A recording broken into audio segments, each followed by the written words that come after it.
It's Easter Sunday. It's the day to reflect upon Easter faith. And today we're going to be having someone with us who has done this in his book, Surviving Death and a Good Death. Chuck Meyer, please join us. Austin Faith Dialogue, at the crossroads of religion and life. A series highlighting the cultural and social interactions between the worshiping and religious communities in and around the capital city. Austin Faith Dialogue is brought to you by the Austin Metropolitan Ministries in cooperation with KXAN. Join us now in Austin Faith Dialogue.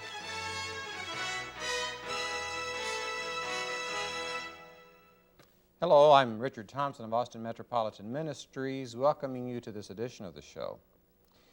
Today is Easter Sunday, and from the first century, people of the Christian faith began to greet each other in this way. One would say, "He is risen," and the other would respond, "Christ is risen indeed." It is the celebration of the risen Christ within that faith community that we'll be coming to today, but also beginning to think of what Easter faith may mean for those even outside the Christian tradition as we near the 21st century. And we have someone who has spoken with great help to many who have read his book, Surviving Death, and that is Charles Meyer from St. David's Hospital, Vice President of Operations. That's right. And also the author of a more recent book called A Good Death. Right. And we're going to want to talk about both of your books, Chuck, but let's start out with what Easter faith means for you. Well, for me it's really a validation of the message that you talked about. The Lord is risen, the Lord is risen indeed. I think the basic message is that things continue, things go on. As you and I have been talking about for some time, sort of the basic message is that one, that death is not the end, that we continue on much in the manner that we do now. It just simply does not make much sense that if we're feeling loved and accepted and a sense of God's grace now, why would that end with death? In fact, that the Easter message is clear that that continues. I had to say that recently that when my wife passed away, we had a memorial service for her. And there were so many people that came together to celebrate her life. And there was an interaction among people that hadn't known each other before. Mm-hmm. And I said, you might have thought that you came to put a period on Margaret's life, but actually you find that she's left you a hyphen, mm-hmm. a continuing action. Mm-hmm. And I just have to say that as we compare views about Easter faith, somehow there is built into people's experiences are open to it, a hyphen. But the question is, where does that come from? In your experience, where does that come from? Where does the hyphen come from? Yeah.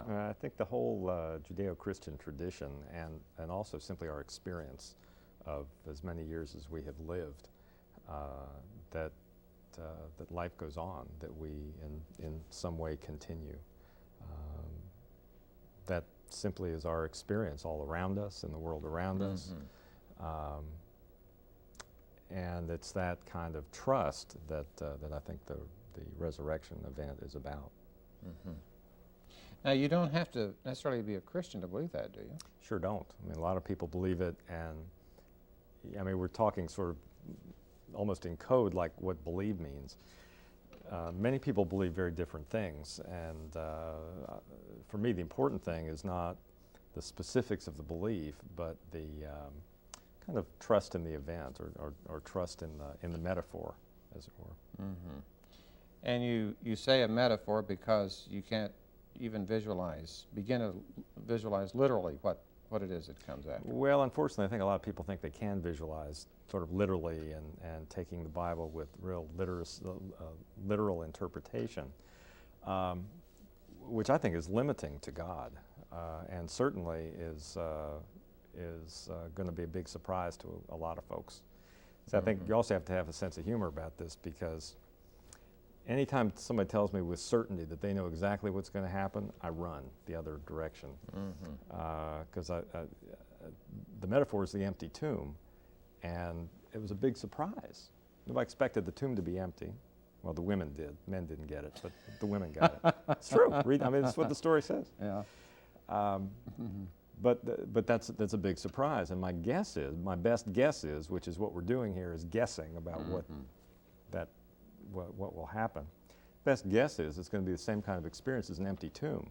You get there expecting this, and it's like, big surprise, which can only be responded to with giggles and laughter, and who would have thought? Is it what old Henry might have called a surprise ending? A surprise, definitely, like a mystery, a surprise ending, really.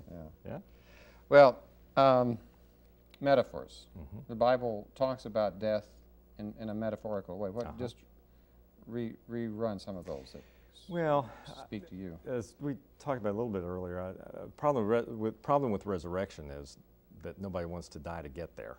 Everybody wants to go to heaven. Nobody wants to die to get there. And so it's almost as though the focus on resurrection discounts the death. I was at a church just recently where the person was talking about Holy Week, and the entire emphasis was on Easter Sunday.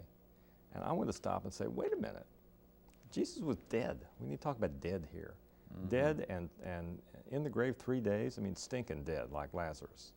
Where people were worried about, you don't want to roll away that rock, there's going to be a really bad odor. I mean, we're talking really dead here.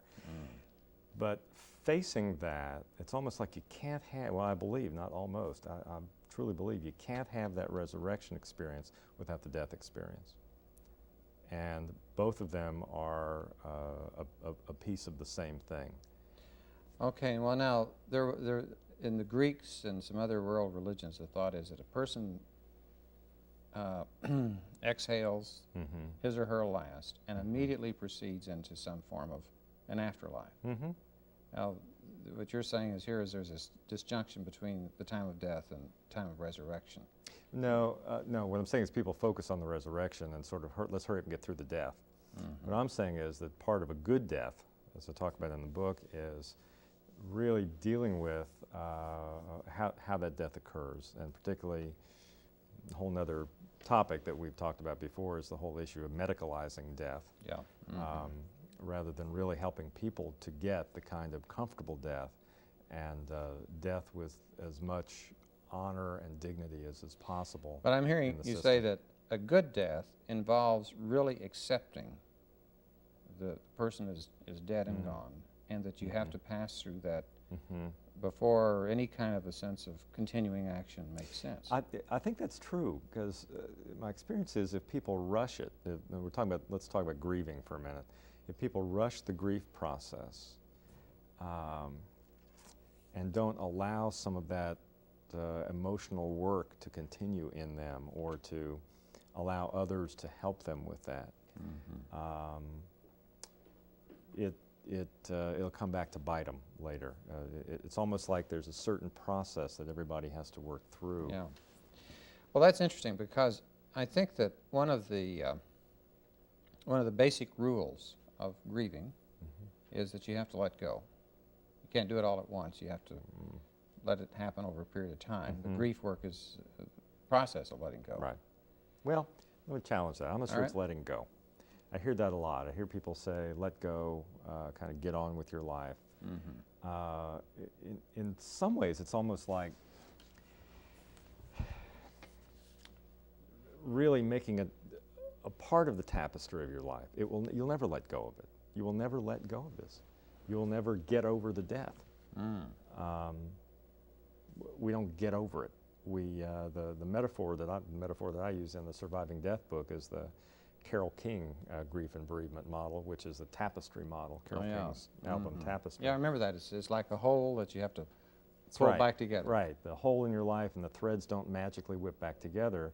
They get back together by the grieving person pulling them back together and retying them, and by the grieving person allowing other people around them to snip threads off of their tapestries and come in and tie them off, so that gradually the tapestry is rewoven, but the reweaving is always visible. So you don't get over it, you integrate it into who you are, into your life. Okay.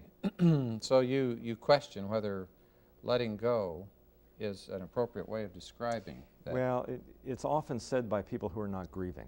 I see. The people around the grieving person say, you know, you need to let go of that, get on with your life, which is often a way of saying, I don't want to deal with you. Or I don't want to face the fact that I will be grieving at some point in my life, so just kind of get over it. Well, I'm ready to throw a good theological question at Oh, you, great. because insofar as there needs to be a release of what has been Yeah. past, and not keep reliving the past. Yeah. And yet the belief in the resurrection is one that there is a continuing life. So how do you reconcile the need to really accept the death and the finality of that, irrevocability of that, and yet have some sense of continuing life?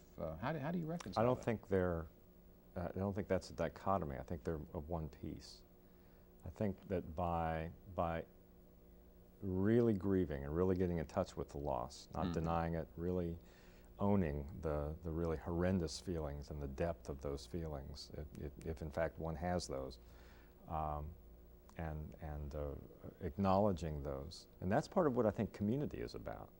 Because that when that happens in community, not just solo off in the corner somewhere, Right. but finding somebody or some group with whom the person can do that, that really is where healing takes place. And it's that healing that, that moves through the grieving process and is resurrection for the griever as well as for the person who has died. So Resurrection just doesn't happen to dead people. It's the person who has suffered the loss finding new life. Yeah, that's resurrection. Okay. well. That's this side of the grave for that grieving person. Right, if there's any side. But yeah, well, let's say that the need, though, to let go of the past is what you're. I think I interpret what you're saying is that it is facilitated by some sense of continuing life. It can be. It can be. We had talked a little earlier about whether or not it makes any difference if you think that nothing happens after you die or something happens. Maybe we could talk a little bit more about that. Okay. Yeah, I think that one of the alternatives is to, I mean, obviously, to many people, common sense, dead and buried, and that's it. And that the idea of continuing life, you know, people say, well, it makes a difference because you have hope. Or you'll have hope that you're going to meet your dear one later on. Or you hope that there's at least some meaning in this apparently, you know, blind cosmos. Well, what I'm doing is I'm setting out some scenarios for you to think about during the break, Chuck. Okay. Great. The And I'll answers? be thinking about it too. Yeah, Answers in 5. Please have the answers, and we're going to be coming back in just a moment and ask you folks to stay with us on Austin Faith Dialogue on this Easter Sunday as we reflect upon what Easter faith may mean to each of us.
Welcome back to Austin Faith Dialogue, where we are today reflecting with Charles Meyer of St. David's Hospital, and author of a couple of important books that include Surviving Death and A Good Death, on this Easter Sunday, where, Chuck, you have in your surviving death said this: assuming that the soul or the spirit of the loved one is some kind of essence, it has to be someplace. But the nature of that place is, at least to me, specifically unknown. It does seem that the place must either be in God's presence or outside God's presence, either in light or darkness, what others may describe as heaven or hell. Mm-hmm.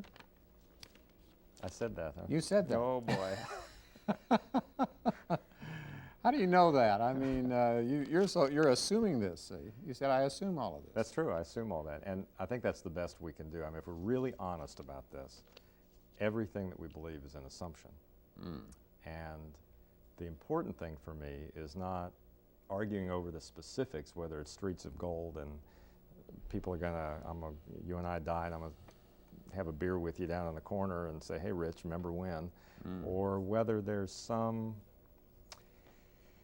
spiritual essence in which we continue and will recognize each other's spiritual essence. It seems to me that the heaven and hell issue is either you're in light or you're in darkness, and that there is an eternal choice to that, that we choose whether to either be facing the darkness with the light at our back, but God's constantly tapping on the shoulder saying, oh, by the way, I'd like you over here, and we keep saying, no, no, I'm not doing that. Or we turn and face the light and all that means. But you're using all these earthly metaphors in order to communicate that. Right. Even the term a place is a metaphor. Sure. Well, people talk about going to a place. You can also argue that there's no difference between here and there. In the church, we talk about the great cloud of witnesses, where in fact there's no there. So let me go on to another one. Insofar as you have kind of led us in the direction of, even though you don't know, don't presume that anyone really can say for sure what. Nevertheless, you hear people say that it's important to them to have a sense that they're going to be reunited with loved ones. What do you say to those folks? Well, sure. I mean, that makes sense. We all want to, I guess, a lot of people do anyway, have the sense that there will be some continuity, that the time that we've enjoyed here with friends, relatives, loved ones, that there'll be some reuniting of that, or some sense of continuation with that, and that it wasn't just kind of flash in the pan, whether it was 70 years or 20 years. It's interesting to note how little Jesus says about the afterlife, but what he does say, like in terms of the question of, well, the person who's remarried several times, whose wife will she be, and he in effect, it seems to me, is saying, is just beyond any kind of comparison. Right. So you don't get it. That's not the way it works there. And in fact, even putting a there or a place on it is to impose our sense of kind of sequential history and time on something that for God must be always now. There is no past, present, future to God. There's only now. And we're the ones that divvy it up and assume, well, you're dead, and so then your spirit must go somewhere. Well, for God, it's all right now. Yeah, and as Jesus said, I am the God of Abraham, Isaac, and Jacob. I was. Right. As if they're continuing in the present. It's now. Sure, it's now. Okay, well, thanks for clarifying that one. We also have this, I had this fellow tell me that he'd lost his son to just a terrible automobile accident, didn't have a chance to say goodbye. Right.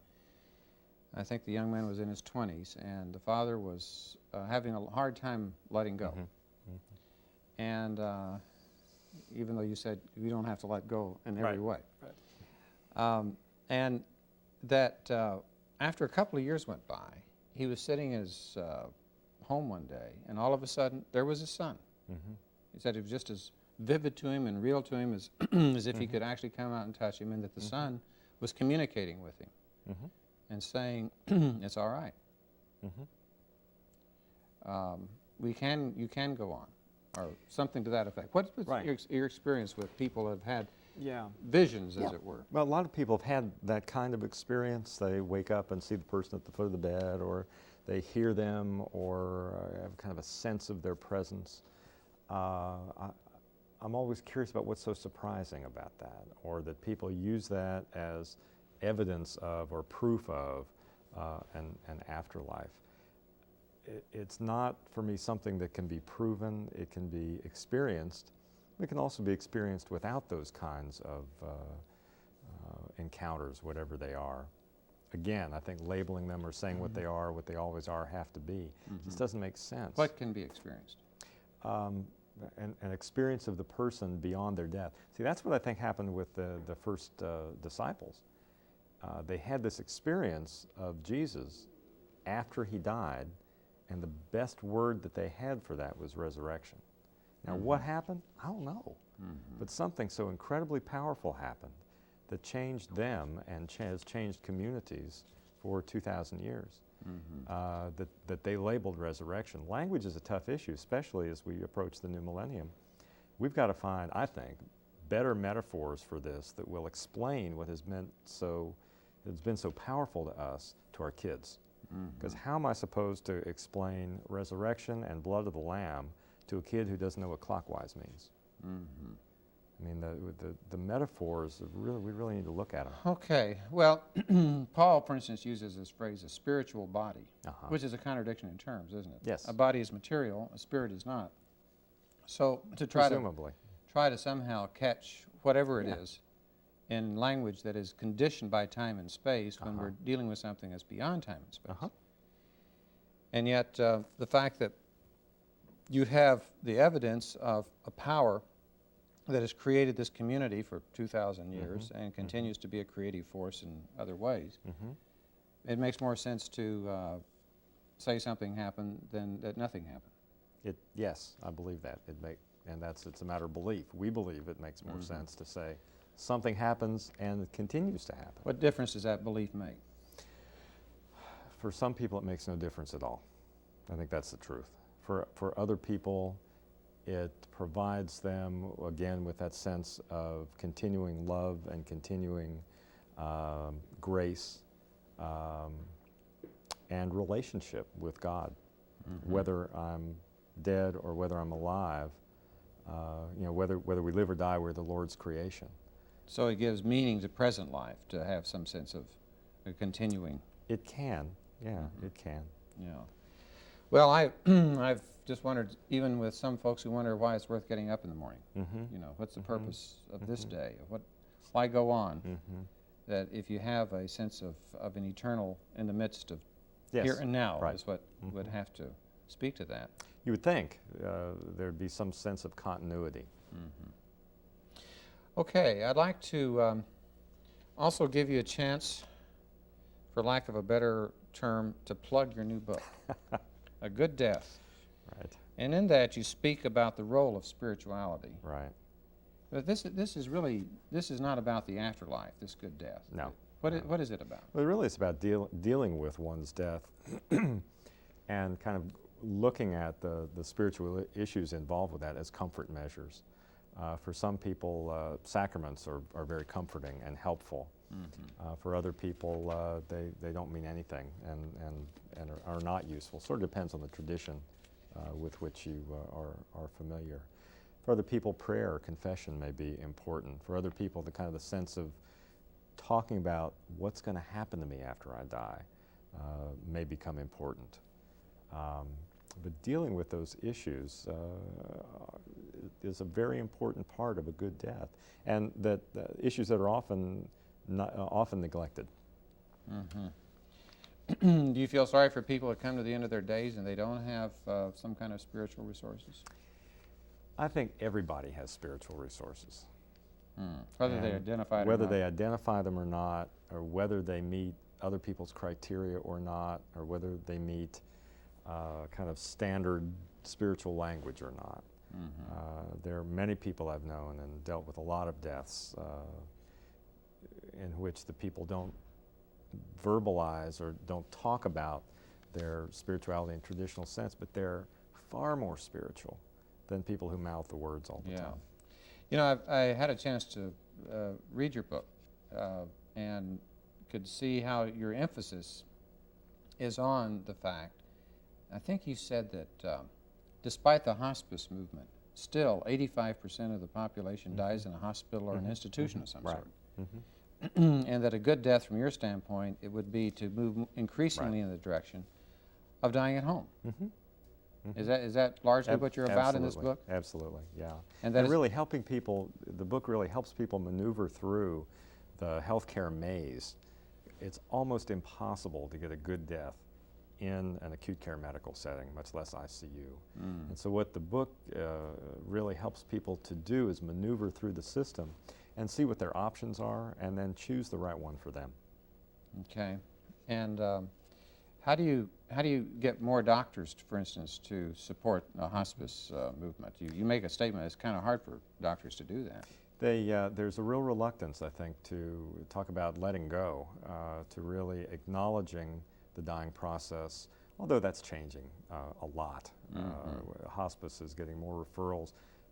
My goal would be to get them earlier in the process than just the last week or 10 days. And how do you get the doctors to do that? Yeah. Well, the first thing they need to do is read the book. Okay. And thank you for the plug. And talk about it. And the most important thing that everybody can do is deal with their own death. Look at advance directives. Tell somebody what your quality of life standards are. Because if I've looked at mine, then I'm much more willing to listen to you talk about yours and really help you explore options for you. Where can you get the book? It's anywhere around town, Bookstop, Book People, Northwest Hills Pharmacy, St. David's Hospital, of course, will carry it, Logos, just about any place around And Surviving Death is Same- also available same places, there. right. Yeah. It's interesting because that Surviving Death is for survivors. It is how to move on beyond where you are now. Talking about grieving and surviving the death. Right? Well, I have to tell you, I read that book several years ago when I was in the pastorate, and I found it helpful in working with folks in the church. Thank you. But now I'm finding it helpful in working through my own grief process. And one of the things that Margaret did was to make the decision not to continue with treatment for what was ovarian cancer. And that was a quality of death issue.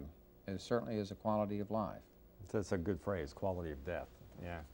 Not many people talk about that. Yeah. And that's what the Good Death book is about, is quality of dying. Which means that right up to the end, your life, whatever you have, needs to be of that quality. And Which is also a faith issue.